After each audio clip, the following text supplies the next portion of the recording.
কিছুক্ষণ আগেই সেই অভিযানটি শেষ হয়েছে। মূলত আজ সকাল 11টার পরে চট্টগ্রাম জেলা প্রশাসনের জেলা প্রশাসক ফরিদ খানম এবং সেই সাথে Chattogram city corporation mayor doctor Shahadat হোসেনের নেতৃত্বে একটি বিশেষ টাস্কফোর্সের দল তারা খাতুনগঞ্জ, যেটি দেশের অন্যতম বৃহৎ ভোগ্যপণ্যের পাইকারি বাজার, সেই পাইকারি বাজারটিতে অভিযান করেন এবং এখান থেকে মূলত খুচরা ব্যবসায়ী যারা রয়েছেন তারা পণ্য ক্রয় করে নিয়ে পাড়া মহল্লায় খুচরা দোকানে বিক্রি করেন। তাই পাইকারির যে উৎসটি রয়েছে সেখানকার দাম নিয়ন্ত্রণ এবং সেখানকার কোনো ধরনের কারসাজি আছে কিনা সেই বিষয়গুলো পরিদর্শন করার জন্য মূলত এই অভিযান পরিচালনা করা হয়েছে এবং সেই অভিযানে আমরা দেখেছি যে বেশ কিছু দোকান যেগুলো রয়েছে সেগুলোতে মূল্য তালিকা টাঙানোর জন্য পরামর্শ দেওয়া হয়েছে এবং সতর্ক করা হয়েছে এবং একই সাথে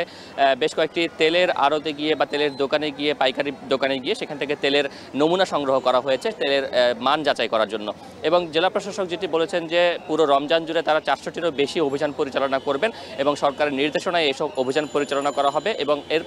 সেই উদ্দেশ্যে পুরো চট্টগ্রামকে 21টি জোনে তারা ভাগ করেছেন এবং সেই 21টি জোনে ভাগ করে কিন্তু গতকাল প্রথম রমজান থেকে শুরু করে তারা অভিযান কার্যক্রম পরিচালনা করেছেন। গতকালও আমরা দেখেছি খাতুনগঞ্জ এবং চট্টগ্রামের রিয়াজউদ্দিন বাজার, সেই দুটি বাজারে অভিযান পরিচালনা করা হয়েছে এবং আজকে খাতুনগঞ্জে পুনরায় কিন্তু অভিযান পরিচালনা করা হয়েছে এবং তারা বলছেন যে এই অভিযানটি কিন্তু নিয়মিত চলবে। এবং জেলা প্রশাসন আরেকটি বিষয় জানিয়েছে যে কয়েকটি প্রতিষ্ঠান অতিরিক্ত তেল আমদানি করার পরেও কিন্তু সেই তেল পরিশোধন করছে না বা তেল উৎপাদন করছে না। তারা কেন তেল উৎপাদন করছে না সেই বিষয়গুলো নিয়েও সেই সকল যে প্রতিষ্ঠানগুলো রয়েছে সেই প্রতিষ্ঠানগুলোর সাথে সরকারের পক্ষ থেকে যোগাযোগ করা হবে বলেও কিন্তু জেলা প্রশাসক জানিয়েছেন। চট্টগ্রামের বাজার নিয়ন্ত্রণে রাখতে অভিযান চালিয়েছে জেলা প্রশাসন এবং চট্টগ্রাম সিটি মেয়র, সে খবরই জানাচ্ছিলেন